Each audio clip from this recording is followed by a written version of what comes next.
বড় ভাইয়ের পাঠানো সবুজ সবজিগুলো রান্না করে ফেললাম মাছ দিয়ে। আর 2 টুকরা ভাজা মাছ দিয়ে ধনিয়া পাতা, কাঁচামরিচ, পেঁয়াজের বেরেস্তা দিয়ে সরিষার তেল দিয়ে এই ভর্তা বানায় ফেললাম। 2 টুকরা মাছ ভাজা দিয়ে কতগুলো ভর্তা হয়েছে। অবশ্যই বেশি ধনিয়া পাতা দিয়েছি। আর এতগুলো ভর্তা যে 3-4 জন মানুষ খাইতে পারবে। 2 টুকরো মাছ দিয়ে অবশ্যই 2 জন মানুষ পেট ভরে ভাত খাইতে পারতো না। ভর্তাটা দিয়ে এখন 3-4 জন খাইতে পারবে।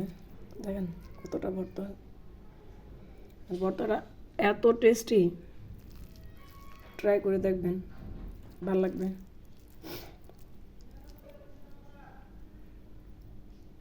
সবাই ভালো থাকবেন। শুভ দুপুর।